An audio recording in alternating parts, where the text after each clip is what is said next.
Hi dear students, today I am discussing about admission of a new partner. Already I told what is partnership, features of partnership, contents of partnership deed, then problems on profit and loss appropriation account and problems on interest on drawings like product method or average period method or shortcut method. Already told that what is partnership. Partnership consider two or more persons combining together for the purpose of making profit, that is called as partnership, or the agreement between the persons for the purpose of making profit, that is called as partnership. Then partnership is considered four aspects. One is admission, then retirement, then death, then dissolution of the partnership. But what is admission of a partner?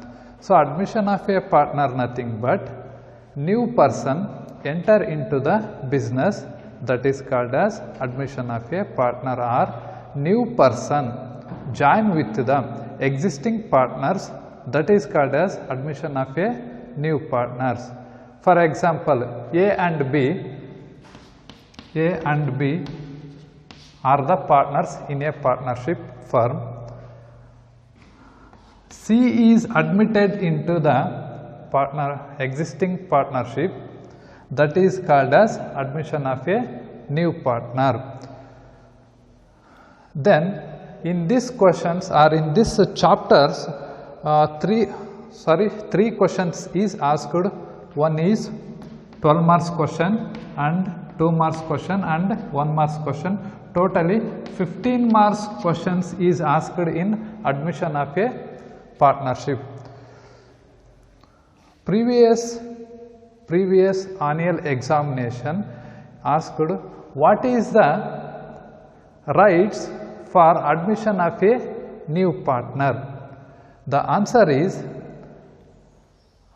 the admission of a new partner, the rights is first to share the assets of the firm, then second one is to share the profit of the business or to share the profit from the business. There is two rights of a new partner. First one is to right to share the assets of the business because he brings capital.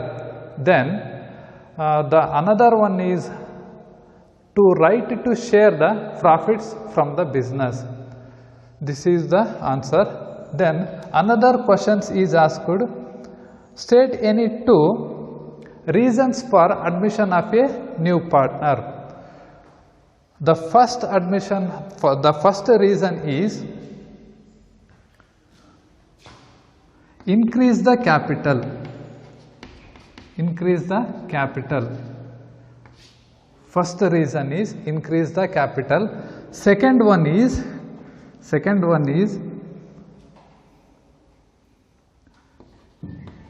control the business. Control the business or to manages the entire business activities. This is the answers for reasons for admission of a new partnership. Then in this chapter we can see 12 marks problem. First directly we can go to the problem. Raja and Rani are partners in a partnership firm sharing profit and losses in the ratio of 3:2. Their balance sheet as on 31st/3/2020 was as follows. Who is the partner? Raja and Rani. Then sharing profit and losses in the ratio of 3:2. This is very important for distributing the profit and losses. If earning profit or if earning losses,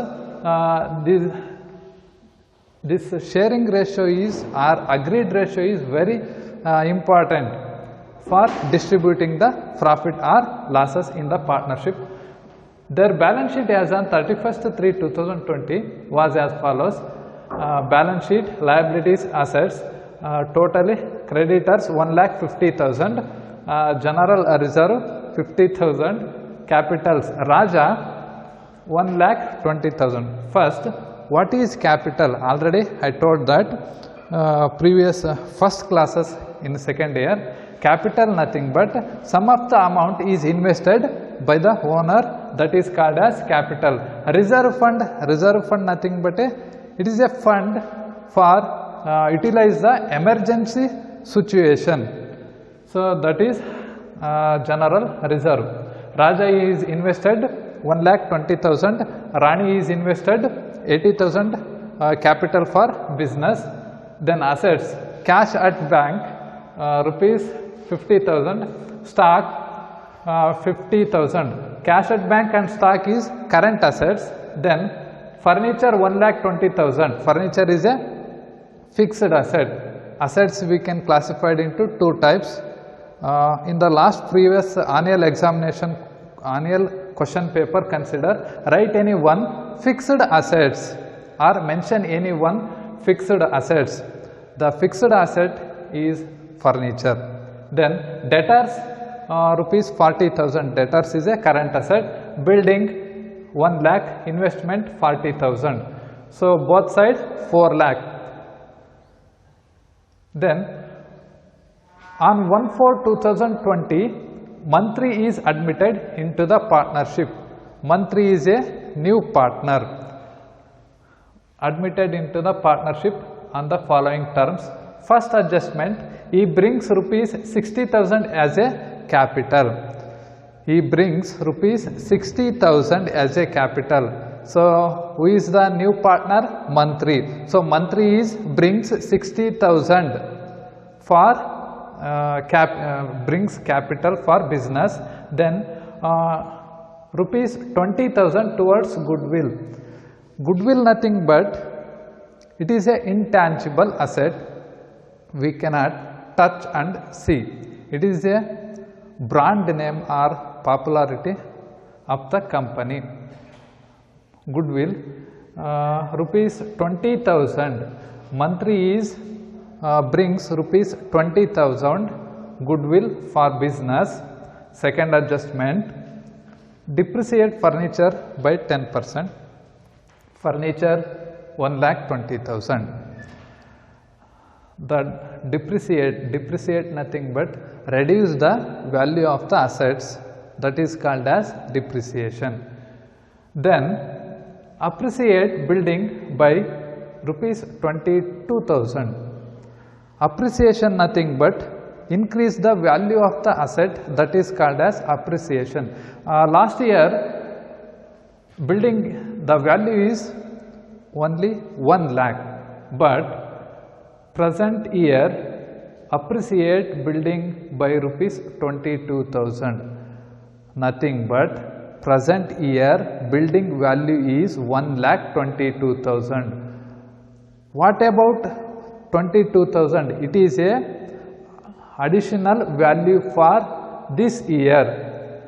Then investment are to be valued at 50,000. Revalued at rupees 50,000. Investment is 40,000 last year, but present year 50,000. How much increase? 10,000 is increase in this year. So 10,000 is profit for the business. Provide rupees 2,000 for outstanding salary. Prepare revaluation account, partners capital account and balance sheet of the firm. This is the problem. This problem is asked in 12 marks questions in annual examination. 2019 and also 2020 admission of a partners asked in 12 marks question. The solution, we can open revaluation account, bank account, partners capital account and balance sheet. Balance sheet as on 1/4/2020. So ಈ ರೀತಿಯಾಗಿ ನಾವು ಪ್ರಾಬ್ಲಮ್ಗೆ ಕಾಲಮನ್ನು ಎಳ್ಕೋಬೇಕಾಗುತ್ತೆ. Revaluation account particulars amount but ಯಾವ ನಾವು account ಅಂತ ಬರಿತೀವೋ compulsory we can mention left side debit, right side credit, right? So revaluation account, bank account, partners capital account and balance sheet. Bank account is not necessary for doing admission of a partnership.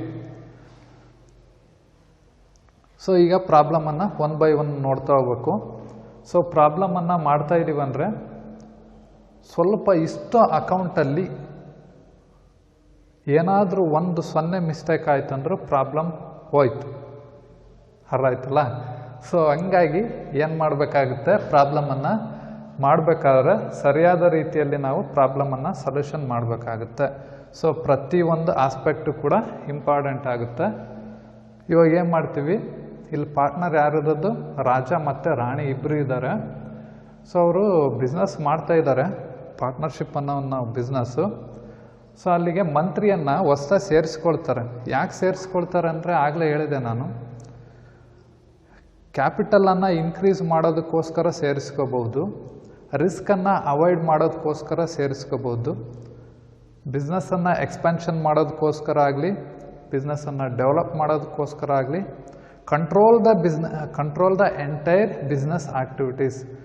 So ಇದು ಇಷ್ಟು ರೀಸನ್ಗೋಸ್ಕರ ಏನು ಮಾಡ್ತಾರಂದರೆ ಹೊಸ ಪಾರ್ಟ್ನರನ್ನು enter ಮಾಡ್ಕೊಳ್ತಾರೆ, ಅಂದರೆ ಸೇರಿಸ್ಕೊಳ್ತಾರೆ. So ಇವಾಗ ನಾವೇನು ಮಾಡ್ತೀವಿ ಅಂದರೆ ಪ್ರಾಬ್ಲಮನ್ನು ಸ್ಟಾರ್ಟ್ ಮಾಡೋದಕ್ಕೂ ಮುಂಚೆ ಪ್ರತಿಯೊಬ್ಬರು ಕೂಡ ಅವ್ರದ್ದೇ ಆದಂತಹ ಮೆಥಡ್ ಇರುತ್ತೆ. ಪ್ರಾಬ್ಲಮನ್ನು ಈ ರೀತಿಯಾಗಿ ಮಾಡ್ಬೋದು. ಈ ಬ್ಯಾಂಕ್ ಅಕೌಂಟ್ ಇಲ್ದಂಗೂ ಕೂಡ ನಾವು ಪ್ರಾಬ್ಲಮನ್ನು ಮಾಡ್ಬೋದು. ಡಿಪೆಂಡ್ ಅಪಾನ್ ಅವ್ರು ಮಾಡುವಂತಹ ಮೆಥಡ್ ಮೇಲೆ ಹೋಗುತ್ತೆ. So revaluation account, partners capital account and balance sheet, ಇವು ಮೂರಲ್ಲೇ ನಾವು ಪ್ರಾಬ್ಲಮನ್ನು ಮಾಡ್ಬೋದು, ಬ್ಯಾಂಕ್ ಅಕೌಂಟ್ ಮಾಡಲಿಲ್ದಂಗೆ. ಬಟ್ ಬ್ಯಾಂಕ್ ಅಕೌಂಟ್ ಯಾಕೆ ಮಾಡಬೇಕು ಅನ್ನೋ ಉದ್ದೇಶನ ಲಾಸ್ಟಿಗೆ ಹೇಳ್ತೀನಿ ನಾನು, ಅರ್ಥ ಆಯ್ತಲ್ಲ? ಸೊ ಇವಾಗ ನಾವು ಪ್ರಾಬ್ಲಮನ್ನು ಒನ್ ಬೈ ಒನ್ ಮಾಡ್ಕೊಳ್ತಾ ಹೋಗಬೇಕು. ಫಸ್ಟು ನಾವು we can concentrate about adjustments, right? ಅಂದರೆ ಅಡ್ಜಸ್ಟ್ಮೆಂಟನ್ನು ಫಸ್ಟ್ ನಾವು ಕಾನ್ಸಂಟ್ರೇಟ್ ಮಾಡಬೇಕಾಗುತ್ತೆ. ನೋಡಿ, ಇಲ್ಲಿ ಅಸೆಟ್ಸನ್ನು ಕೊಟ್ಟಿದ್ದಾನೆ, ಕ್ಯಾಪಿಟಲ್ಲು ಮತ್ತು ಗುಡ್ ವಿಲ್ಲನ್ನು ಕೊಟ್ಟಿದ್ದಾನೆ. ನೆಕ್ಸ್ಟ್ ಅದಾದಮೇಲೆ ಫರ್ನಿಚರ್ ಮತ್ತು ಬಿಲ್ಡಿಂಗಿಗೆ ಅಡ್ಜಸ್ಟ್ಮೆಂಟ್ ಇದೆ, ನೋಡ್ಕೋಬೇಕಾಗುತ್ತೆ. ಇನ್ವೆಸ್ಟ್ಮೆಂಟಿಗೆ ಅಡ್ಜಸ್ಟ್ಮೆಂಟ್ ಇದೆ, ನೋಡ್ಕೋಬೇಕಾಗುತ್ತೆ. ಸೊ ನೆಕ್ಸ್ಟ್ ಸ್ಯಾಲ್ರಿ ಇಲ್ಲ. ಸೊ ಈ ರೀತಿ ಅಡ್ಜಸ್ಟ್ಮೆಂಟನ್ನು ಫಸ್ಟಿಗೆ ನಾವು ಐಡೆಂಟಿಫೈ ಮಾಡ್ಕೋಬೇಕಾಗುತ್ತೆ, ಅರ್ಥ ಆಯ್ತಲ್ಲ? ಸೊ ಇವಾಗ ಫಸ್ಟ್ ಏನು ಮಾಡ್ತೀವಿ, ಲಯಬಿಲಿಟಿ ಸೈಡಿಂದ ಪ್ರಾಬ್ಲಮನ್ನು ಸ್ಟಾರ್ಟ್ ಮಾಡ್ತೀವಿ. First creditors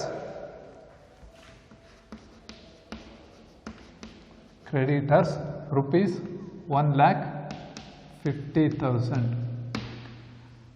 Then general reserve is one of the reserve we can treat it as a partner's capital account in credit side. General reserve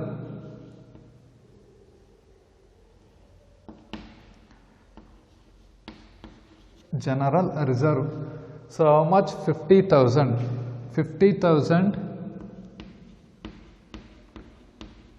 into what is the ratio? 3:2, 3/5, 2/5. ನೋಡಿ, general reserve ಅಂದರೆ ಸಾಮಾನ್ಯ ನಿಧಿ ಅಂತ ಕರಿತೀವಿ. ಮನೆಯಲ್ಲಿ ಒಂದು 5,000 ಅಥವಾ 10,000 ಯಾವಾಗಲೂ ನಾವು ಎತ್ತಿಟ್ಟಿರ್ತೀವಿ. ಯಾಕೆ ಅಂತಂದರೆ ಯಾವುದಾದ್ರೂ ಕಷ್ಟದ ಸಮಯದಲ್ಲಿ ನಮಗೇನಾದರೂ ಹೆಲ್ತ್ ಪ್ರಾಬ್ಲಮ್ ಆಯಿತು ಅಂದರೆ, ಏನಾದರೂ ಎಮರ್ಜೆನ್ಸಿ ಇತ್ತಂದರೆ ನಾವು ಅವಾಗ ಆ ಅಮೌಂಟನ್ನು ಯುಟಿಲೈಸ್ ಮಾಡ್ಕೊಳ್ತೀವಿ. ಸೊ ಅದೇ ರೀತಿಯಾಗಿ ಒಂದು ಬಿಸ್ನೆಸ್ಸಲ್ಲೂ ಕೂಡ ಅಷ್ಟೇ, ರಿಸರ್ವ್ ಅಂತಂದು ಪ್ರಾಫಿಟಲ್ಲಿ ಬಂದಿರೋಂತಹ ಪ್ರಾಫಿಟಲ್ಲಿ ನಾವು ಒಂದು ಭಾಗ ಎತ್ತಿಟ್ಟಿರ್ತೀವಿ ಫ್ಯೂಚರಿಗೋಸ್ಕರ, ಅರ್ಥ ಆಯ್ತಲ್ಲ? ಅದನ್ನೇ ನಾವು ಜನರಲ್ ರಿಸರ್ವ್ ಅಂತ ಕರಿತೀವಿ. ಸೊ ಈ general ರಿಸರ್ವನ್ನು now existing partner, who is the existing partner? Raja and Rani is the existing partner. So we can distributed existing partner Raja and Rani. So ಅಂದರೆ ರಾಜ ಮತ್ತು ರಾಣಿಗೆ ನಾವು ಜನರಲ್ ರಿಸರ್ವನ್ನು ಡಿಸ್ಟ್ರಿಬ್ಯೂಟ್ ಮಾಡ್ತೀವಿ. ಮಂತ್ರಿಗೆ ನಾವು distribute ಮಾಡಲ್ಲ. ಯಾಕಂದರೆ ಸೊ ಮಂತ್ರಿ ಅವ್ರು ಏನು ಮಾಡಿದಾರಂದರೆ ಇವಾಗ ಅಡ್ಮಿಷನ್ ಆಗಿದ್ದಾರೆ ಯಾವುದಕ್ಕೆ, ಪಾರ್ಟ್ನರ್ಶಿಪ್ಗೆ. ಸೊ ಹಂಗಾಗಿ general reserve is consider existing partners Raja and Rani. We can distributed 50,000 in the ratio of 3:2 ಅಂದರೆ 3:2 50,000ನ ನಾವು ಡಿವೈಡ್ ಮಾಡ್ತೀವಿ. ಸೊ 5 1 ಅಂದರೆ 10,000 ಆಯಿತು. 10 into 3 ಮಾಡಿದರೆ 30,000 ಆಗುತ್ತೆ. ರಾಣಿಗೆ 20,000. ಸೊ ಜನರಲ್ ರಿಸರ್ವಲ್ಲಿ ರಾಜಗೆ 30,000 ಕೊಡ್ತಾ ಇದ್ದೀವಿ, ರಾಣಿಗೆ 20,000 ಕೊಡ್ತಾ ಇದ್ದೀವಿ. ಮಂತ್ರಿಗೆ ನಾವು ಜನರಲ್ ರಿಸರ್ವನ್ನು ಕೊಡಲ್ಲ, because is admitting on 1/4/2020. That's why we can distributed existing partners. Then capitals, the part is very important. Capital invested by the owner.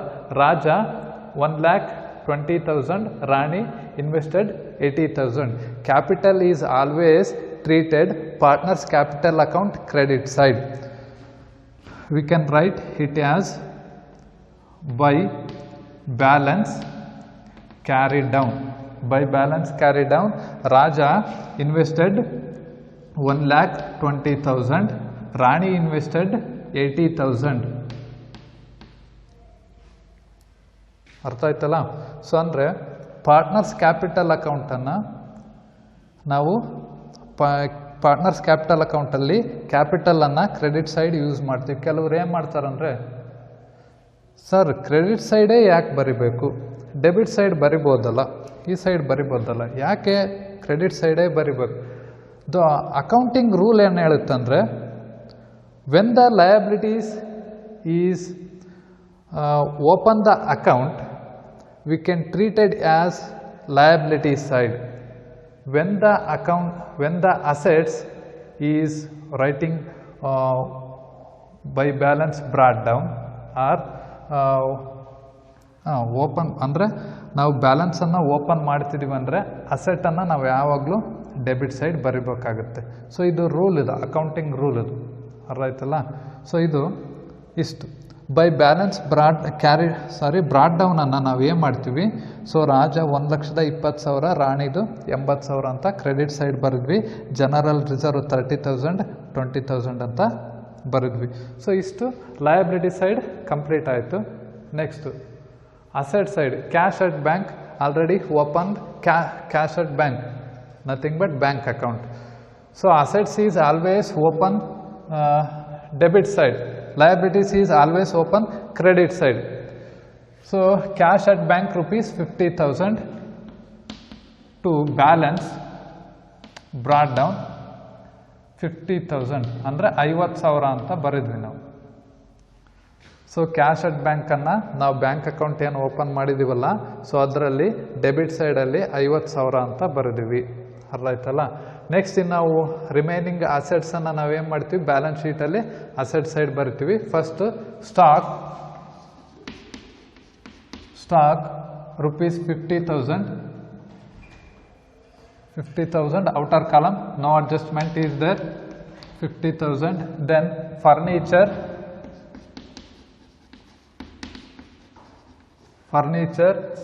rupees 1,20,000, right in inner column because adjustment is there. Then debtors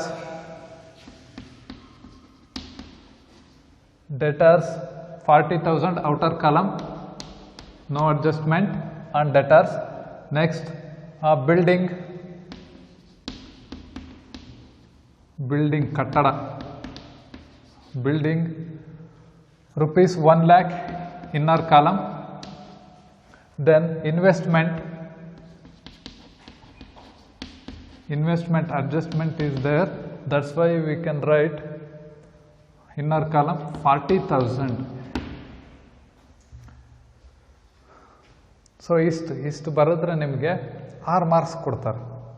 ಅಡ್ಜಸ್ಟ್ಮೆಂಟನ್ನು ಬರೆದ್ರೆ 6 marks, total 12 marks ಇಷ್ಟು ಬರುತ್ತೆ. So ಇವಾಗ inner ಕಾಲಮಿಗೆ ಬರ್ದಿರೋಂಥವು adjustment ಇದ್ದಾವೆ, outer ಕಾಲಮಿಗೆ ಬರ್ದಿರೋಂಥವು adjustment ಇಲ್ಲ. ಅದೊಂದು ನೆನಪಲ್ಲಿ ಇಟ್ಕೋಬೇಕು. First ನಾವೇನು ಮಾಡಬೇಕು, ಅಡ್ಜಸ್ಟ್ಮೆಂಟ್ ನಂಬರ್ 1 ಈ ಬ್ರಿಂಗ್ಸ್, ಈ ಅಂದರೆ ಮಂತ್ರಿ, ಈ ಬ್ರಿಂಗ್ಸ್ ಅಂದರೆ ತಗೊಂಡು ಬಂದಿದ್ದಾನೆ, ಈ ಬ್ರಿಂಗ್ಸ್ ₹60,000 ಆ್ಯಸ್ ಕ್ಯಾಪಿಟಲ್. ಮಂತ್ರಿ ಅವರು 60,000 ಬಂಡವಾಳವನ್ನು ತಗೊಂಡು ಬಂದಿದ್ದಾರೆ. ಯಾವುದಕ್ಕೆ? ಪಾರ್ಟ್ನರ್ಶಿಪ್ಪಿಗೆ. ಸೊ ನಾವೇನು ಮಾಡ್ತೀವಿ ಅಂತಂದರೆ ಪಾರ್ಟ್ನರ್ಸ್ ಕ್ಯಾಪಿಟಲ್ ಅಕೌಂಟಲ್ಲಿ ನಾವು ಬೈ ಬ್ಯಾಂಕ್ ಅಂತ ಬರಿತೀವಿ. ಬೈ ಬ್ಯಾಂಕ್ ಅಕೌಂಟ್ ಯಾರು 60,000 ತಗೊಂಬಂದಿರೋದು? ಮಂತ್ರಿ. ಏನದ 60,000? Capital. 60,000 capital brings by the ಮಂತ್ರಿ. ಪ್ರತಿಯೊಂದು ಅಡ್ಜಸ್ಟ್ಮೆಂಟನ್ನು 2 ಹತ್ರ ಬರಿಬೇಕು, ನೆನಪಿರಲಿದು. ಒಂದು ಹತ್ರ ಬರೆದು ಒಂದು ಹತ್ರ ಮರೆತ್ರೆ ಪ್ರಾಬ್ಲಮ್ ತಪ್ಪಾಗುತ್ತೆ. ಸೊ ಹಂಗಾಗಿ ನಾವು ಅಡ್ಜಸ್ಟ್ಮೆಂಟ್ ಬರಿತಾ ಇದ್ದೀವಿ ಅಂತಂದರೆ ಕಂಪಲ್ಸರಿ 2 ಹತ್ರ ಮೆನ್ಷನ್ ಮಾಡಲೇಬೇಕಾಗುತ್ತೆ. ಸೊ ಇಲ್ಲಿ ಮಂತ್ರಿ ಕ್ಯಾಪಿಟಲ್ ತಗೊಂಡು ಬಂದಿದ್ದಾನೆ, ಇಷ್ಟೇ ಅವ್ರು ಹೇಳಿರೋದು. ಸೊ ನಾವೇನು ಮಾಡಬೇಕು, ಪಾರ್ಟ್ನರ್ಸ್ ಕ್ಯಾಪಿಟಲ್ ಅಕೌಂಟಲ್ಲಿ ಕ್ರೆಡಿಟ್ ಸೈಡ್ ಬರೆದ್ವಿ. So by bank account 60,000. ಯಾವ ರೀತಿಯಾಗಿ 60,000 ತಗೊಂಡು ಬಂದಿದ್ದಾನೆ ಅಂದರೆ ಬ್ಯಾಂಕ್ ಮುಖಾಂತರ ತಗೊಂಡು ಬಂದಿದ್ದಾನೆ. ಸೊ ಹಂಗಾಗಿ ಇಲ್ಲಿ ಕ್ರೆಡಿಟ್ ಸೈಡ್ ಇರೋ ಅಂಥದ್ದು ನಾವು ಬ್ಯಾಂಕ್ ಅಕೌಂಟಲ್ಲಿ ಟು ಯಾವುದದು? ಮಂತ್ರಿ ಅಲ್ವಾ ತಂದಿರೋದು? ಮಂತ್ರಿ ಕ್ಯಾಪಿಟಲ್ ಅಕೌಂಟ್ ಅಂತ ಬರಿತೀನಿ. ಎಷ್ಟು? 60,000 ಕ್ಯಾಪಿಟಲ್ ತಗೊಂಡು ಬಂದಿದ್ದಾರೆ. ಸೊ 2 ಹತ್ರ ಬರೆದ್ವಿ, ಅರ್ಥ. ನೆಕ್ಸ್ಟ್ ಅದಾದಮೇಲೆ ₹20,000 towards goodwill in the future profits. So future ಪ್ರಾಫಿಟ್ಸಲ್ಲಿ ಅಂದರೆ ಅವನು ಗುಡ್ ವಿಲ್ಲನ್ನು ತೊಗೊಂಡು ಬಂದಿದ್ದಾನೆ. ಕ್ಯಾಪಿಟಲ್ ಜೊತೆಗೆ ಗುಡ್ ವಿಲ್ಲನ್ನು ತೊಗೊಂಡು ಬರಲೇಬೇಕು. ಸೊ ಪಾರ್ಟ್ನರ್ಶಿಪ್ ಡೀಡಲ್ಲಿ ಏನು ಅಗ್ರಿಮೆಂಟ್ ಮಾಡ್ಕೊಂಡಿರ್ತಾರಲ್ಲ ಆ ಅಗ್ರಿಮೆಂಟ್ ಪ್ರಕಾರ ನ್ಯೂ ಪಾರ್ಟ್ನರ್ ನಡ್ಕೋಬೇಕಾಗುತ್ತೆ. ಸೊ ಅಲ್ಲಿ ಏನು ಮಾಡ್ತಾರಂದರೆ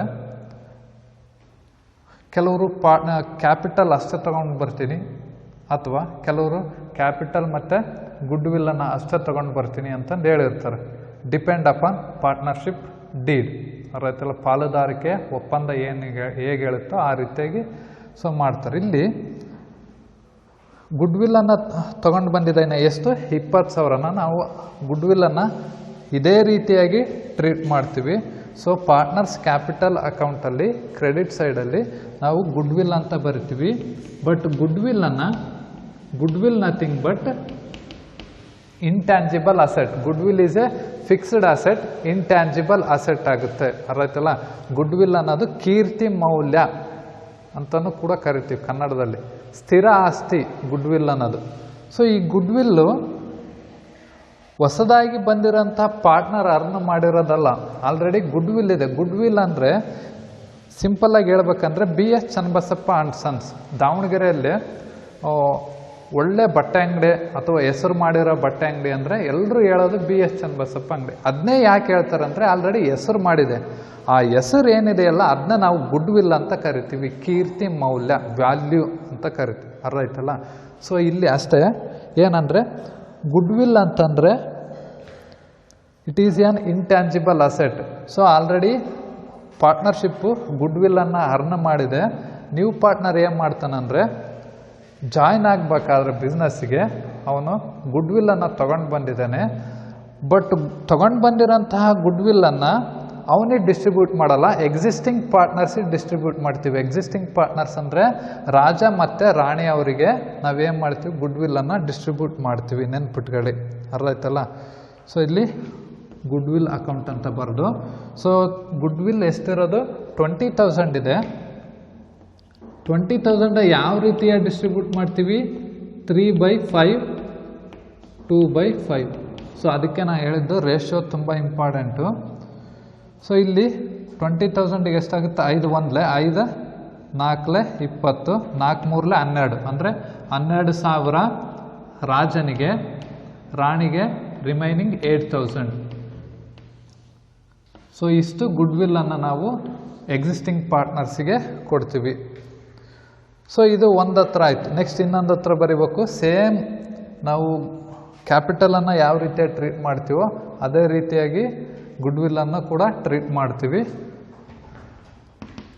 ಏನಂದರೆ ಅಲ್ಲಿ ಗುಡ್ ವಿಲ್ ಅಂತ ಬರ್ತೀವಲ್ಲ, ಇಲ್ಲೂ ಅಷ್ಟೇ ಗುಡ್ ವಿಲ್ ಎಷ್ಟು ತಗೊಂಡು ಬಂದಿರೋದು, monthly brings goodwill ₹20,000 for business.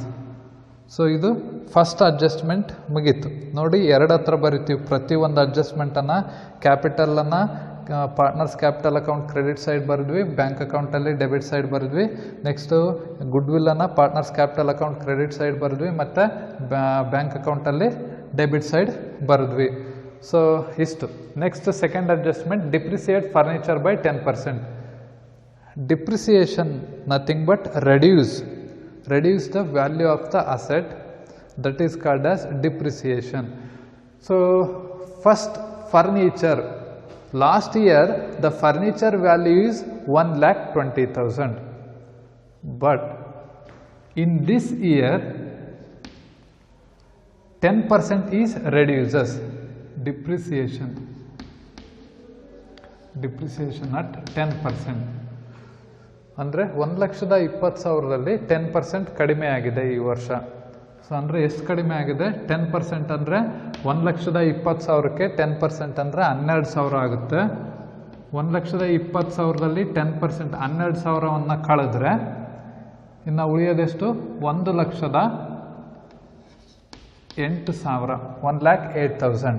So ಅಂದರೆ ಇವತ್ತಿನ ಈ ವರ್ಷ ಪ್ರೆಸೆಂಟ್ ಇಯರು 1,08,000 ಮಷನರಿ ಬೆಲೆ ಬಾಳುತ್ತೆ ಅಂತ ಹೇಳ್ತಾರೆ. ಅರ್ಥ ಆಯ್ತಲ್ಲ? ನೋಡಿ, ಇನ್ನೊಂದ್ಸರಿ ಹೇಳ್ತೀನಿ. ಡಿಪ್ರಿಸಿಯೇಷನ್ ಅಂದರೆ ವ್ಯಾಲ್ಯೂ ರೆಡ್ಯೂಸ್ ಆಗಿರೋಂಥದ್ದು. ಅರ್ಥ ಆಯ್ತಲ್ಲ? ಒಂದು ಅಸೆಟ್ ಇರುತ್ತೆ ಅಂದರೆ ಆ ಅಸೆಟ್ ವ್ಯಾಲ್ಯೂ ವರ್ಷದಿಂದ ವರ್ಷಕ್ಕೆ ಏನಾಗುತ್ತೆ? ಕೆಲವು ಅಸೆಟ್ ರೆಡ್ಯೂಸ್ ಆಗ್ತಾ ಬರುತ್ತೆ, ಕೆಲವು ಅಸೆಟ್ ಇನ್ಕ್ರೀಸ್ ಆಗ್ತಾ ಬರುತ್ತೆ. ಫಾರ್ ಎಕ್ಸಾಂಪಲ್, ಇನ್ಕ್ರೀಸ್ ಆಗೋಂಥ ಅಸೆಟ್ ಯಾವುದು ಅಂದರೆ ಬಿಲ್ಡಿಂಗ್ ಅಂತ ಕರಿತೀವಿ. ಅಂದರೆ ಭೂಮಿ ಒಂದು ವರ್ಷದಿಂದ ವರ್ಷಕ್ಕೆ ಏನಾಗುತ್ತೆ? ಅದು ಇನ್ಕ್ರೀಸ್ ಆಗ್ತಾ ಹೋಗುತ್ತೆ. ಇವತ್ತು ಒಂದು ಲ್ಯಾಂಡ್ 10 lakh ಇತ್ತು ಅಂದರೆ ನೆಕ್ಸ್ಟ್ ವರ್ಷ ಅದು 10 lakh ಆಗುತ್ತೆ, 10 lakhಗಿನ್ನೂ ಜಾಸ್ತಿ ಆಗುತ್ತೆ. ಅರ್ಥ ಆಯ್ತಲ್ಲ? ಅದೇ ರೀತಿಯಾಗಿ ಫರ್ನಿಚರು ಕೂಡ ಅಷ್ಟೇ, ಇದು ಡಿಕ್ರೀಸ್ ಆಗೋಂತಹ ಅಸೆಟ್ ಇದು. ಈಗ ಫಾರ್ ಎಕ್ಸಾಂಪಲ್ 50,000 ಕೊಟ್ಟು ಬೈಕ್ ತಂದಿರ್ತೀವಿ ಅಂದರೆ ಒಂದು 5 ವರ್ಷ ಬಿಟ್ಟರೆ 50,000ಕ್ಕೆ ಮಾರಲ್ಲ ನಾವು ಅದನ್ನ. ಅಂದರೆ ಅದು ವ್ಯಾಲ್ಯೂ ಏನಾಗುತ್ತೆ? ರೆಡ್ಯೂಸ್ ಆಗ್ತಾ ಹೋಗುತ್ತೆ. ಅರ್ಥ ಆಯ್ತಲ್ಲ? ಅದನ್ನ ನಾವು ಡಿಪ್ರಿಸಿಯೇಷನ್ ಅಂತ ಕರಿತೀವಿ. ಯಾವಾಗ ಅಸೆಟ್ನ ವ್ಯಾಲ್ಯೂ ಜಾಸ್ತಿ ಆಗ್ತಾ ಹೋಗುತ್ತಲ್ಲ ಅದನ್ನ ಅಪ್ರಿಸಿಯೇಟ್ ಅಂತ ಕರಿತೀವಿ. ಬಟ್ ಇಲ್ಲಿ ಫರ್ನಿಚರ್ ವ್ಯಾಲ್ಯೂ 10% ಡಿಕ್ರೀಸ್ ಆಗಿದೆ, ಅಂದರೆ ಕಡಿಮೆ ಆಗಿದೆ. ಹಿಂದಿನ ವರ್ಷ ಫರ್ನಿಚರು 1,20,000 ಬೆಲೆ ಬಾಳ್ತಿತ್ತಂತೆ. ಈ ವರ್ಷ 10% ಕಡಿಮೆ ಆಗಿದೆ ಅದ್ರ ಬೆಲೆ. ಅಂದರೆ 10% ಅಂದರೆ 12,000 ಬೆಲೆ ಕಡಿಮೆ ಆಗಿದೆ. 1,20,000ದಲ್ಲಿ 12,000 ಕಳೆದ್ರೆ 1,08,000 ಆಯಿತು, 1,08,000. So present here the furniture value is 1,08,000. ಅಂದರೆ ಈ ವರ್ಷದ ಪ್ರೆಸೆಂಟ್ ವ್ಯಾಲ್ಯೂ ಎಷ್ಟು ಇದೆ ಫರ್ನಿಚರ್ದು ಅಂದರೆ 1,08,000 ಇದೆ. ಹಾಗಾದರೆ ಈ 12,000ನ ನಾವೇನಂತ ಕರಿತೀವಿ? It is A expenses. Depreciation is one of the expenses for business. So ಅಂದರೆ ಇದು 12,000 ಏನಾಗುತ್ತೆ? ಎಕ್ಸ್ಪೆನ್ಸಸ್ ಆಗುತ್ತೆ. ಪ್ರತಿಯೊಂದು ಅಡ್ಜಸ್ಟ್ಮೆಂಟನ್ನು ನಾನು 2 ಹತ್ರ ಬರಿಬೇಕಂತ ಹೇಳಿದ್ದೆ. ಸೊ ಡಿಪ್ರಿಸಿಯೇಷನನ್ನು ಇಲ್ಲಿ ಒಂದು ಹತ್ರ ಲೆಸ್ ಮಾಡಿದ್ವಿ, ಇನ್ನೊಂದು ಹತ್ರ ಬರಿಬೇಕು. ಎಲ್ಲಿ ಬರಿತೀವಿ ಅಂದರೆ ರಿವ್ಯಾಲ್ಯೂಯೇಷನ್ ಅಕೌಂಟಲ್ಲಿ ಬರಿತೀವಿ. Revaluation account is consider income and expenditure of difference between previous year and present year. ಅರ್ಥ ಆಯ್ತಲ್ಲ? ಸೊ ಅಂದರೆ ಲಾಸ್ಟ್ ವರ್ಷದ ಇನ್ಕಮ್, ಲಾಸ್ಟ್ ವರ್ಷ ಮತ್ತು ಈ ವರ್ಷ ಅದು ಏನು ಡಿಫ್ರೆನ್ಸ್ ಇರುತ್ತಲ್ಲ, ಇನ್ಕಮ್ ಆಗಿರ್ಬೋದು ಅಥವಾ ಎಕ್ಸ್ಪೆಂಡಿಚರ್ ಆಗಿರ್ಬೋದು, ಅದನ್ನ ನಾವು ರಿವ್ಯಾಲ್ಯೂಯೇಷನ್ ಅಕೌಂಟಲ್ಲಿ ಬರಿತೀವಿ.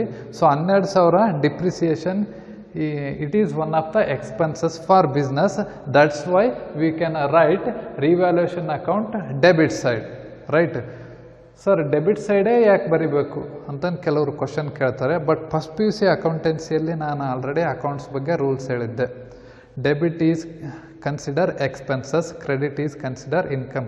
Debit all expenses and losses, credit all incomes and gains. That's why depreciation is expenses. We can write revaluation account debit side, depreciation on furniture ಅಂತ ಬರೆದು 12,000 ಅಂತ ಡೆಬಿಟ್ ಸೈಡ್ ಬರಿತೀವಿ.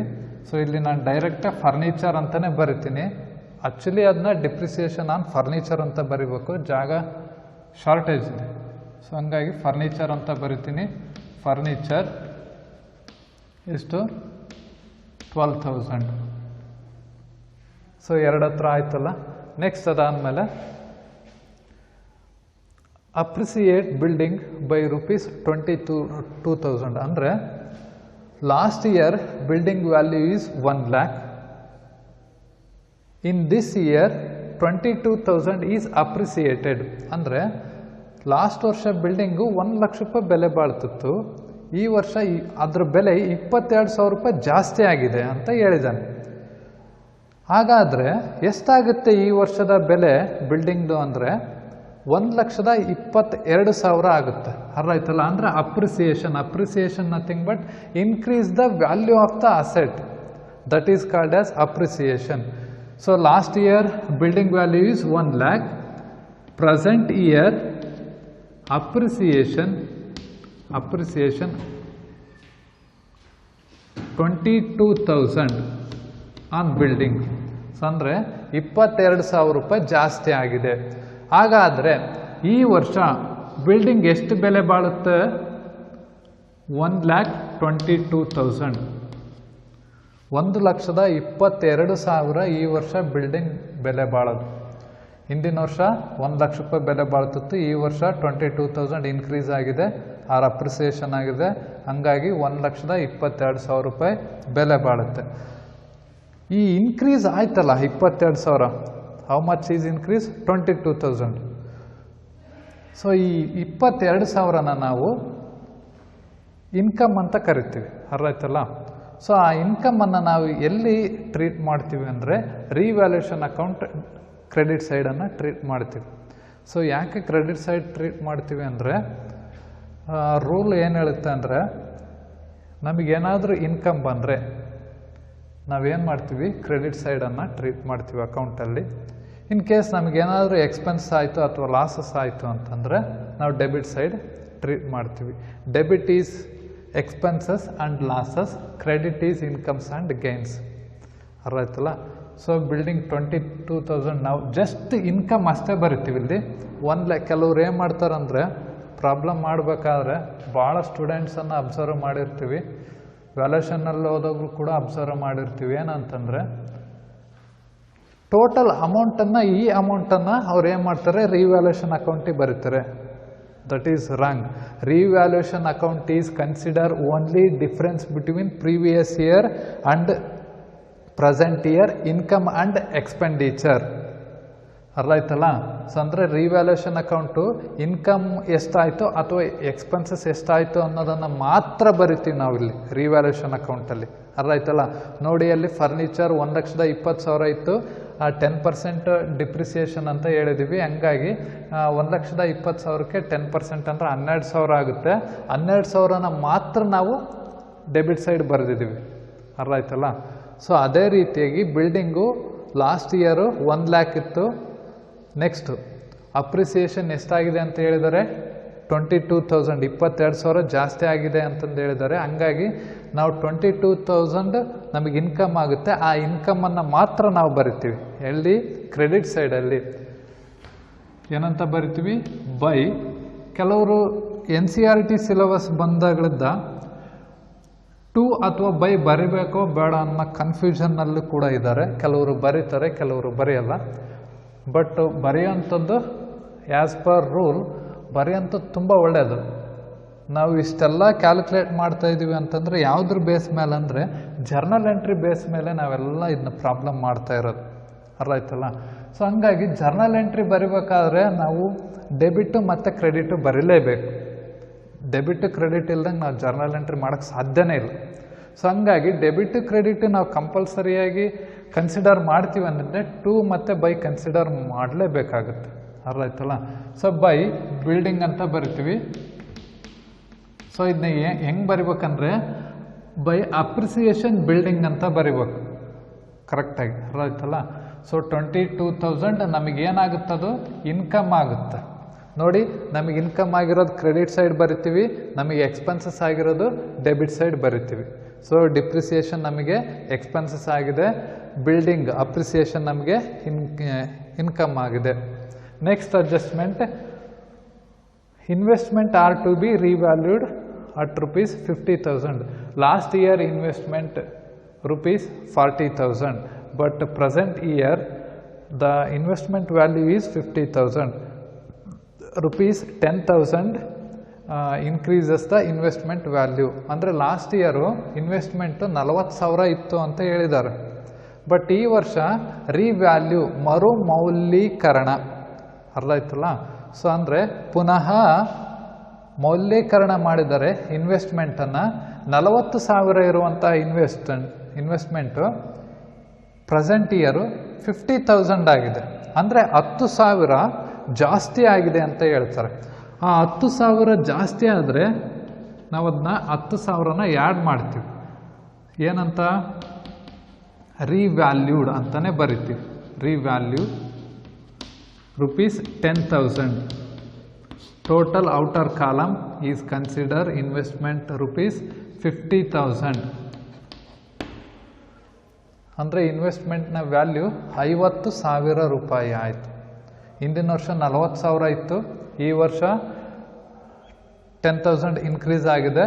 Total this year investment consider 50,000 rupees. In this 10,000 rupees is consider income for business. ಅದು 10,000 ಏನು increase ಆಗಿದೆ ಅಲ್ಲ, ಅದು ಬಿಸ್ನೆಸ್ಸಿಗೆ increase ಆಗುತ್ತೆ, ನೆನ್ಪಿಟ್ಕೊಳ್ಳಿ. ಸೊ ಇನ್ಕ್ರೀಸ್ ಆದರೆ ಬಿಸ್ನೆಸ್ಸಿಗೆ ಇನ್ಕಮ್ ಆಗುತ್ತೆ. ಇನ್ಕಮ್ ಆದರೆ ನಾವು ರಿವ್ಯಾಲ್ಯೂಷನ್ ಅಕೌಂಟಲ್ಲಿ ಯಾವ ಸೈಡ್ ಬರಿತೀವಿ? ಕ್ರೆಡಿಟ್ ಸೈಡ್ ಬರಿತೀವಿ. By investment rupees 10,000. ನೋಡಿ, ಸಿಂಪಲ್ಲಾಗಿ ತಿಳ್ಕೊಳ್ಳಿ. ಇನ್ಕಮ್ ಆದರೆ ಕ್ರೆಡಿಟ್ ಸೈಡ್ ಬರಿತೀವಿ, ಎಕ್ಸ್ಪೆನ್ಸಸ್ ಆದರೆ ಡೆಬಿಟ್ ಸೈಡ್ ಬರಿತೀವಿ, ಅಷ್ಟೇ. ಅದನ್ನ ಬಿಟ್ಟರೆ ಇನ್ನೇನಿಲ್ಲ ಇದ್ರಾಗೆ. ಸೊ ನೆಕ್ಸ್ಟ್ ಅದಾದಮೇಲೆ provide rupees 2,000 for outstanding salary. Outstanding ಬಾಕಿ ಕೊಡಬೇಕಾಗಿರೋಂತಹ ಸಂಬಳ. ಸೊ ಯಾರಿಗೋ ಸ್ಯಾಲ್ರಿ ಕೊಡಬೇಕಾಗಿರುತ್ತೆ, ಅದನ್ನ ಕೊಟ್ಟಿರಲ್ಲ, ಅದು ಬಾಕಿ ಹಾಗೇ ಉಳಿಸ್ಕೊಂಡಿರ್ತಾರೆ. ವ್ಯವಹಾರದಲ್ಲಿ ತುಂಬ ಆಕ್ಟಿವಿಟೀಸ್ ಇರ್ತವೆ, ಟ್ರಾನ್ಸಾಕ್ಷನ್ ಇರ್ತವೆ, ಮರ್ತಿರ್ತಾರೆ. ಆ 2,000ಅನ್ನು ಏನು ಬಾಕಿ ಇರುತ್ತಲ್ಲ ಅದನ್ನ ಕೊಡಬೇಕಾಗುತ್ತೆ. ಸೊ ಅವಾಗ ನಾವೇನು ಮಾಡ್ತೀವಿ? ಔಟ್ಸ್ಟ್ಯಾಂಡಿಂಗ್ ಯಾವಾಗಲೂ ನಾವು ಔಟ್ಸ್ಟ್ಯಾಂಡಿಂಗ್ ಸ್ಯಾಲರಿ ಯಾವಾಗಲೂ ಲಯಬಿಲಿಟೀಸ್ ಆಗುತ್ತೆ, ನೆನ್ಪಿಟ್ಕೊಳ್ಳಿ. ಸೊ ಔಟ್ಸ್ಟ್ಯಾಂಡಿಂಗ್ ಸ್ಯಾಲರಿ ಲಯಬಿಲಿಟಿ ಆಗುತ್ತೆ, ಕೊಡಬೇಕಾಗಿರೋದ್ರಿಂದ. ಲಯಬಿಲಿಟಿ ಅಂದರೆ ಹೊಣೆಗಾರಿಕೆ ಅಂತ ಕರಿತೀವಿ. ಯಾರೋ ಎಂಪ್ಲಾಯಿಗೆ 2,000 ರೂಪಾಯಿ ಕೊಡಬೇಕಾಗಿರೋದ್ರಿಂದ ಆ ಹೊಣೆಗಾರಿಕೆ ನಮ್ಮ ಮೇಲೆ ಇರುತ್ತೆ. ಔಟ್ಸ್ಟ್ಯಾಂಡಿಂಗ್ ಸ್ಯಾಲರಿ 2,000 ಲಯಬಿಲಿಟಿ ಸೈಡಲ್ಲಿ ಬರಿತೀವಿ. ಕೊಡಬೇಕಾಗಿರೋದ್ರಿಂದ ನಾವೇನು ಮಾಡ್ತೀವಿ? ರಿವ್ಯಾಲ್ಯೂಷನ್ ಅಕೌಂಟಲ್ಲಿ ಡೆಬಿಟ್ ಸೈಡ್ ಬರಿತೀವಿ. Outstanding salary rupees 2,000. So already first PUCಯಲ್ಲಿ ಫೈನಲ್ ಅಕೌಂಟ್ಸಲ್ಲಿ ಮಾಡಬೇಕಾದ್ರೆ ಇನ್ಕಮ್ ಮತ್ತು ಎಕ್ಸ್ಪೆಂಡಿಚರ್ ಬಗ್ಗೆ ಪ್ರಾಫಿಟ್ ಆ್ಯಂಡ್ ಲಾಸ್ ಅಕೌಂಟ್ ಅಥವಾ ಟ್ರೇಡಿಂಗ್ ಅಕೌಂಟ್ ಕ್ರಿಯೇಟ್ ಮಾಡಬೇಕಾದ್ರೆ ಇದೆಲ್ಲ ನಿಮಗೆ ಪರಿಚಯ ಇದೆ, ಹೊಸ್ದಾಗಿ ಹೇಳುವಂಥ ಅವಶ್ಯಕತೆ ಇಲ್ಲ. ಸೊ ಇಷ್ಟು ಪ್ರಾಬ್ಲಮ್ ಅಡ್ಜಸ್ಟ್ಮೆಂಟ್ ಎಲ್ಲವೂ ಆದವು. ಸೊ ಇವಾಗ ನಾವೇನು ಮಾಡಬೇಕು? 1 by 1 ಪ್ರಾಬ್ಲಮನ್ನು ಕ್ಲೋಸ್ ಅಂದರೆ ಅಕೌಂಟನ್ನು ಕ್ಲೋಸ್ ಮಾಡ್ಕೊಳ್ತಾ ಬರಬೇಕು. ಫಸ್ಟ್ ನಾವೇನು ಮಾಡ್ತೀವಿ? ರಿವ್ಯಾಲ್ಯೂಷನನ್ನು ಕ್ಲೋಸ್ ಮಾಡ್ಕೊಳ್ತಾ ಬರ್ತೀವಿ. ಯಾವ ಸೈಡ್ ಜಾಸ್ತಿ ಇದೆ ಅದನ್ನು ಟೋಟಲ್ ಮಾಡ್ಕೊಳ್ತೀವಿ. ಯಾವ ಸೈಡ್ ಜಾಸ್ತಿ ಇದೆ? Debit R credit side? Credit side ಜಾಸ್ತಿ ಇದೆ. ಸೊ ಎಷ್ಟು ಜಾಸ್ತಿ ಇದೆ ಅಂದರೆ 22,000, 10,000, 32,000. ಪ್ರಾಬ್ಲಮ್ ಮಾಡಬೇಕಾದ್ರೆ, ಕೌಂಟ್ ಮಾಡಬೇಕಾದ್ರೆ ಅಕೌಂಟ್ಸಲ್ಲಿ ತುಂಬ ಇಂಪಾರ್ಟೆಂಟ್ ಇರೋಕ್ಕೂ ಟೋಟಲಿ 82 ಮಾರ್ಕ್ಸ್ ಕೇಳ್ತಾನೆ ಔಟ್ ಆಫ್ 100 ಮಾರ್ಕ್ಸಲ್ಲಿ. 1 ಏನಾದರೂ ಇಷ್ಟು ಪ್ರಾಬ್ಲಮಲ್ಲಿ 1 ಮಿಸ್ಟೇಕ್ ಆಯ್ತಂದ್ರೂ ಪ್ರಾಬ್ಲಮ್ಮೇ ತಪ್ಪಾಗುತ್ತೆ, ಅರ್ಥ ಆಯ್ತಲ್ಲ? ಹಂಗಾಗಿ ಸ್ವಲ್ಪ ನ್ಯೂಮರಿಕಲ್ ವ್ಯಾಲ್ಯೂ ಬಗ್ಗೆ ಕಾನ್ಸಂಟ್ರೇಟ್ ಮಾಡಬೇಕಾಗುತ್ತೆ. 32,000. ನೆಕ್ಸ್ಟ್ ಅದಾದಮೇಲೆ ಡೆಬಿಟ್ ಸೈಡ್ ಟೋಟಲ್ ವ್ಯಾಲ್ಯೂನ ಬರ್ಕೊಳ್ತೀವಿ. 32,000 ಆಗುತ್ತೆ. ಈ 32,000ಅಲ್ಲಿ ಎಷ್ಟು ಲೆಸ್ ಮಾಡ್ತೀವಿ? 12,000 ಪ್ಲಸ್ 2,000 14,000 ಆಗುತ್ತೆ. 32,000 14,000 ಲೆಸ್ ಮಾಡ್ತೀವಿ, ಅರ್ಥ ಆಯ್ತಲ್ಲ. ಸೊ 32ರಲ್ಲಿ 14,000ನ ಲೆಸ್ ಮಾಡ್ತೀವಿ. ಸೊ ಅವಾಗ ಎಷ್ಟಾಯಿತು? 18,000 ಆಯಿತು. ಈ 80,000 ಏನು ಬರಿತೀವಿ ಅಂದರೆ profit transferred to partners capital account. So already profit and loss appropriation ಮಾಡಬೇಕಾದ್ರೆ ಇದು ಗೊತ್ತಿರುತ್ತೆ ಅಂದ್ಕೊಳ್ತೀನಿ. 18,000 ಆಯಿತು. ಈ 18,000 ಏನು ಬಂತಲ್ಲ ಅದು ಪ್ರಾಫಿಟ್ ಅಂತ ಕರಿತೀವಿ. ನೋಡಿ, ಸಿಂಪಲಾಗಿ ತಿಳ್ಕೊಳ್ಳಿ. ರಿವ್ಯಾಲ್ಯೂಷನ್ ಅಕೌಂಟ್ ಇದು. ನಮಗೆ ನಾವು ಬಂದಿರೋಂಥ ಇನ್ಕಮ್ಮು 32,000 ಇದೆ. ನಾವು ಮಾಡಿರೋಂತಹ ನಮ್ಮಿಂದ ಆಗಿರುವಂಥ ಎಕ್ಸ್ಪೆನ್ಸಸ್ಸು 14,000 ಇದೆ. ಅಂದರೆ ಇನ್ಕಮ್ ಜಾಸ್ತಿ ಇದೆ. When the income is increases automatically we can earn profit. ಅಂದರೆ ಇನ್ಕಮ್ ಜಾಸ್ತಿ ಇದ್ದು ಎಕ್ಸ್ಪೆನ್ಸಸ್ ಕಡಿಮೆ ಇದ್ದಾಗ ಪ್ರಾಫಿಟನ್ನು ಅರ್ನ್ ಮಾಡ್ತೀವಿ 100%. ಎಕ್ಸ್ಪೆನ್ಸಸ್ ಜಾಸ್ತಿ ಇದ್ದು ಇನ್ಕಮ್ ಕಡಿಮೆ ಇತ್ತಂದರೆ ಲಾಸನ್ನು ಅನುಭವಿಸ್ಬೇಕಾಗುತ್ತೆ. ಸೊ ಹಂಗಾಗಿ ಈ ಪ್ರಾಬ್ಲಮಲ್ಲಿ, ಈ ಪಾರ್ಟ್ನರ್ಶಿಪ್ಪಲ್ಲಿ ಇನ್ಕಮ್ ಜಾಸ್ತಿ ಇದೆ, 32,000 ಇದೆ, ಎಕ್ಸ್ಪೆನ್ಸಸ್ಸು 14,000 ಇದೆ. 32,000ಅಲ್ಲಿ 14,000 ಕಳೆದ್ರೆ 18,000 ಬರುತ್ತೆ. ಆ 18,000ಅನ್ನು ನಾವು ಏನು ಬ್ಯಾಲೆನ್ಸ್ ಬರುತ್ತಲ್ಲ ಅದನ್ನ ನಾವು ಪ್ರಾಫಿಟ್ ಅಂತ ಕನ್ಸಿಡರ್ ಮಾಡ್ತೀವಿ. So profit transfer to partners capital account. ಆ 18,000ನ ನಾವು ಏನು ಮಾಡ್ತೀವಿ? ಪಾರ್ಟ್ನರ್ಸ್ ಕ್ಯಾಪಿಟಲ್ ಅಕೌಂಟಿಗೆ ಟ್ರಾನ್ಸ್ಫರ್ ಮಾಡ್ತೀವಿ. ಅರ್ಥ ಆಯ್ತಲ್ಲ? ಯಾವ ರೀತಿಯಾಗಿ ಅಂದರೆ, ಸೊ ಇಲ್ಲಿ ಯಾರ್ಯಾರು ಪಾರ್ಟ್ನರ್ಸ್ ಇರೋದು? ಫಸ್ಟು ರಾಜ 18,000. ಶಾರ್ಟ್ಕಟ್ಟಾಗಿ ಬರೆದಿರ್ತೀನಿ, ನೆನ್ಪಿಟ್ಕೊಳ್ಳಿ. ರಾಜ 18,000 ಅಂದರೆ 18,000 ಇಂಟು ರೇಷೋ ಎಷ್ಟಿದೆ? 3:2 ಇದೆ. ಅಂದರೆ 3/5 ಆಗುತ್ತೆ. ಸೊ ಎಷ್ಟಾಗುತ್ತೆ? 5 1 5 3 15 3 ಉಳಿತು 0 5 6 30 2 0 3,600 ಇಂಟು 3 ಮಾಡಿದರೆ 2 0 6 3 18ಕ್ಕೆ 8 10ಗೆ 1 3 3 9 1 10 10,800 ರೂಪಾಯಿ ಆಯಿತು. ಸೊ ಇದು ರಾಜನಿಗೆ ಹೋಗುವಂಥ ಪ್ರಾಫಿಟ್ಟು 18,000ದಲ್ಲಿ 10,800. ಸೊ ರಿಮೈನಿಂಗ್ ಯಾರು? ರಾಣಿ. ಸೊ ರಾಣಿ ಹೆಂಗೆ? 18,000 into 2/5 is equal to 5 1 5 3 5 6 2 0 3,600 into 2 ಮಾಡಿದಾಗ, ಸೊ 6 2 12ಕ್ಕೆ 2 10ಗೆ 1 3 2 6 1 7. ಸೊ ಎಷ್ಟು? 7,200 ಪ್ರಾಫಿಟ್ಟು ಯಾರಿಗೆ ಕೊಡ್ತೀವಿ? ರಾಣಿಗೆ ಕೊಡ್ತೀವಿ. ಸಿಂಪಲಾಗಿ ತಿಳ್ಕೊಳ್ಳಿ. 18,000 ಇದೆ ಪ್ರಾಫಿಟ್ಟು.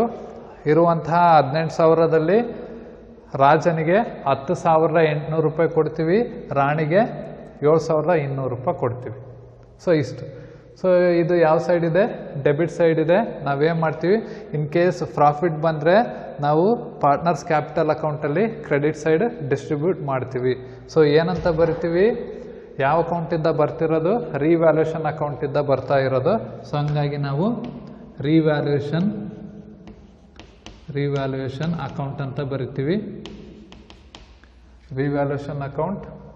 ಸೊ ಎಷ್ಟು? 10,800 ನೆಕ್ಸ್ಟು 7,200 ಎರಡು ಕೂಡಿದ್ರೆ 18,000 ಆಗುತ್ತೆ. ಬಟ್ ಮಂತ್ರಿಗೆ ನಾವು ಪ್ರಾಫಿಟನ್ನು ಕೊಡಲ್ಲ, ಪ್ರಾಫಿಟನ್ನು ಡಿಸ್ಟ್ರಿಬ್ಯೂಟ್ ಮಾಡಲ್ಲ. ಯಾಕೆ ಡಿಸ್ಟ್ರಿಬ್ಯೂಟ್ ಮಾಡಲ್ಲ ಅಂದರೆ, ಸೊ ಅವನೇನು ಹೊಸ್ದಾಗಿ ಜಾಯ್ನ್ ಆಗಿರ್ತಾನೆ, ಹಾಗಾಗಿ ಅವ್ನು ಬಿಸ್ನೆಸ್ ಮಾಡಿರಲ್ಲ. ಸೊ ಇಷ್ಟು. ನೆಕ್ಸ್ಟ್ ಈಗ ಯಾವ ಅಕೌಂಟನ್ನು ಕ್ಲೋಸ್ ಮಾಡಬೇಕು ಅಂತಂದರೆ ಪಾರ್ಟ್ನರ್ಸ್ ಕ್ಯಾಪಿಟಲ್ ಅಕೌಂಟನ್ನು ಕ್ಲೋಸ್ ಮಾಡಬೇಕಾಗುತ್ತೆ.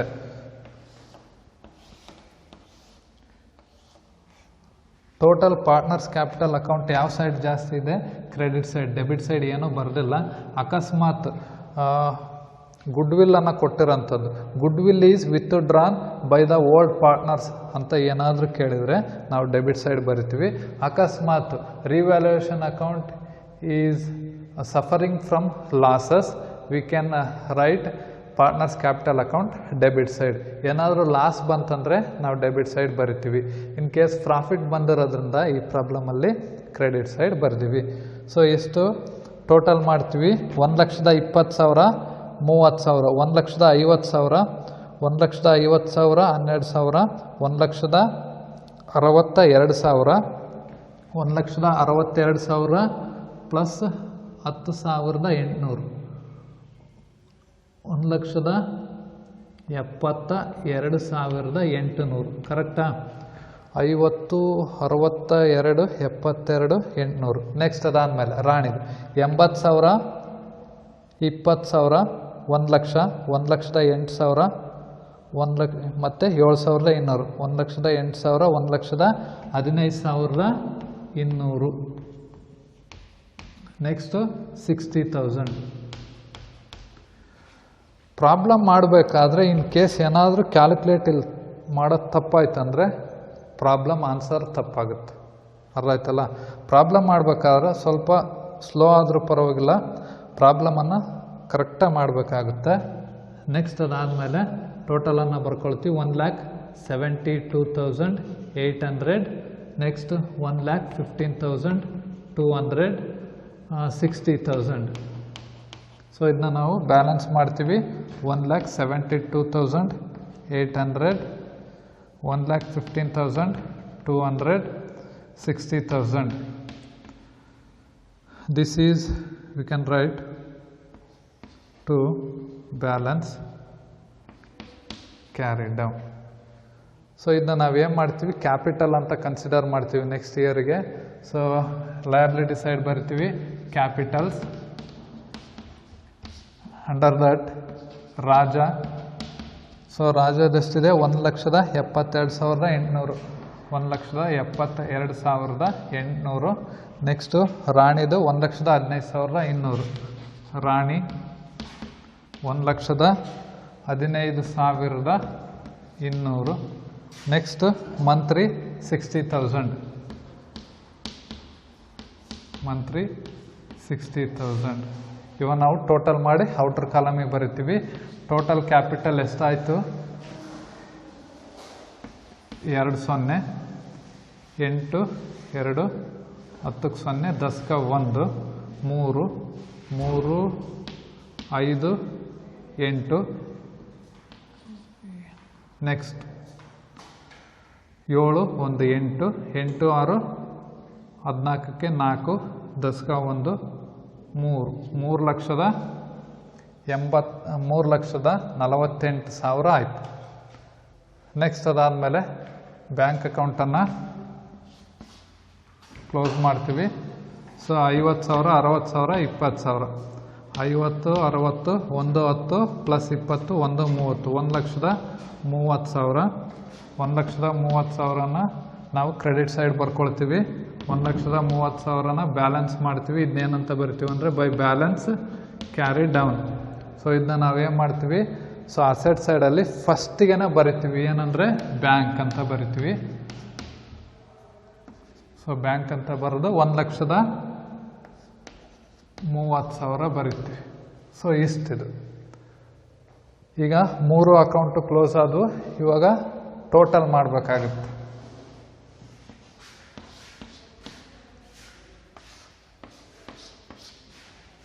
ಟೋಟಲ್ ಮಾಡಬೇಕಾಗುತ್ತೆ. ಎಷ್ಟು ಅಂತಂದು ಹೇಳ್ಬೇಕಾಗುತ್ತೆ. ಟೋಟಲ್ಲು 3 0. ನೆಕ್ಸ್ಟ್ 8, 8, 2, 10, 10, 0, 10, 1, 6, 6, 4, 10, 0, 10, 1, 4, 1, 5. 5 ಲಕ್ಷ ಆಯಿತು. Liability side. ಅಸೆಟ್ ಸೈಡ್ ನೋಡಬೇಕಾಗುತ್ತೆ. 3 0. ನೆಕ್ಸ್ಟು 0, 0, 8, 8 ಇಲ್ಲಿ 0 ಇದೆ. 8, 2, 10, 10, 0, 10, 1, 4, 4, 4, 5, 9, 9, 13, 13, 2,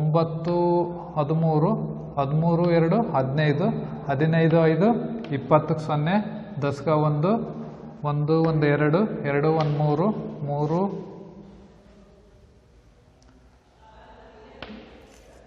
ಒಂದು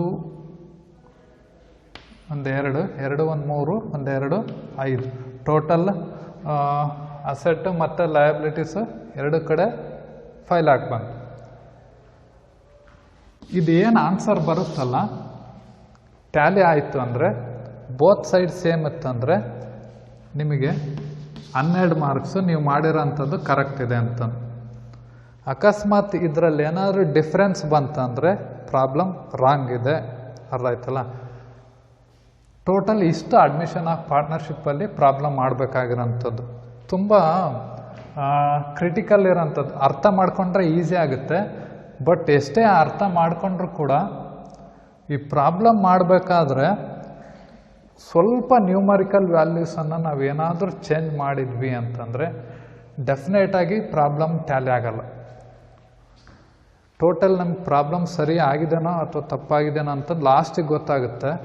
ಬಟ್ ಅಪ್ ಟು ಇಲ್ಲಿಯವರೆಗೂ ನಾವು ಒಂದು ಚೂರು ಮಿಸ್ಟೇಕ್ ಮಾಡಬಾರ್ದು. ಇಲ್ಲೆಲ್ಲಾದರೂ ನಡೆಯುವ 1 ಏನಾದರೂ ಮಿಸ್ಟೇಕ್ ಆಯ್ತಂದರೆ ಪ್ರಾಬ್ಲಮ್ ಹೋಯ್ತು ಅಂತ. ಸೊ ಹಂಗಾಗಿ ನಾವೇನು ಮಾಡಬೇಕಂದ್ರೆ ಪ್ರತಿಯೊಂದು ಕೂಡ ನಾವು ಪ್ರಾಬ್ಲಮ್ ಮಾಡ್ತಿದ್ವಿ ಅಂದರೆ ಪ್ರಾಬ್ಲಮ್ ಮೇಲೇ ಫೋಕಸ್ ಮಾಡಬೇಕು. ಒಂದು ಕ್ಯಾಲ್ಸಿ ಯೂಸ್ ಮಾಡ್ಬೇಕಾದ್ರೆ ಪರ್ಫೆಕ್ಟಾಗಿ ಯೂಸ್ ಮಾಡಬೇಕು, ಅರ್ಥ ಆಯ್ತಲ್ಲ.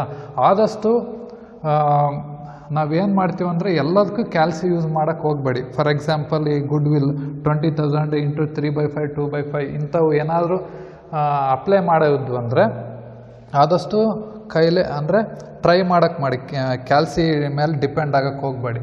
ಟೋಟಲ್ ಇಷ್ಟು ಅಂದರೆ ಎಲ್ಲೂ ಕೂಡ ಯಾವ ಅಕೌಂಟಲ್ಲೂ ಕೂಡ ತಪ್ಪಾಗಂಗಿಲ್ಲ. ಸೊ ಅವಾಗ ಏನಾಗುತ್ತೆ, ನೀವು ಮಾಡಿರೋಂಥದ್ದು ಕರೆಕ್ಟೋ ತಪ್ಪನ್ನು ನಿಮಗೆ ಗೊತ್ತಾಗ್ಬಿಡುತ್ತೆ. ಯಾಕೆ ಅಂದರೆ ಇಲ್ಲಿ ಟ್ಯಾಲಿ ಆಯಿತು ಅಂದರೆ ನೀವು ಮಾಡಿರೋದು ಕರೆಕ್ಟ್ ಇದೆ, 12 ಮಾರ್ಕ್ಸ್ ಸಿಗುತ್ತೆ. ಸೊ ಇವಾಗ ಮಾರ್ಕ್ಸ್ ಯಾವ ರೀತಿಯಾಗಿ ಅಲಾಟ್ ಮಾಡ್ತಾರಂದರೆ ಬ್ಯಾಂಕ್ ಅಕೌಂಟು ಇದು ನೆಸಸರಿ ಇಲ್ಲ. ಇದು ಈ ಅಕೌಂಟ್ ಬ್ಯಾಂಕ್ ಅಕೌಂಟ್ ಇಲ್ದಂಗೆ ಮಾಡ್ಬೋದು.